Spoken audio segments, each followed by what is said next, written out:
మన మనకు తెలుసు, రష్యా మరియు యుక్రెయిన్ యుద్ధం అనేది 2 సంవత్సరాలు పైగా సాగుతోంది. ఈ యొక్క పరిణామంలో మరి జెలెన్స్కీ ఉక్రెయిన్ అధ్యక్షుడు మరియు అమెరికా మధ్య శాంతియుత ఒప్పందాల్లో భాగంగా వెళ్ళినప్పుడు మరి జెలెన్స్కీని అవమానపరిచేటట్లుగా మాట్లాడడం అయితే జరిగింది.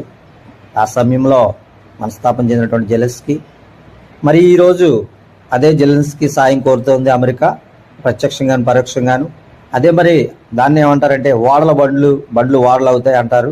ఈ రకంగా జియో పాలిటిక్స్ అయితే మారిపోయాయి. జెలెన్స్కీని ఎగతాళి చేసిన ట్రంప్ ఇప్పుడైతే ఉక్రెయిన్ సాయం కోసం ఎదురు చూస్తూ ఉన్నారు. ఇరాన్ డ్రోన్లతో అమెరికా రక్షణ వ్యవస్థలు దెబ్బతిన్న పరిణామంలో ఆ యొక్క డ్రోన్లను కోల్చడంలో ఆరితేనటువంటి ఉక్రెయిన్ యొక్క నైపుణ్యం ఇప్పుడు యుఎస్కు అవసరమైంది.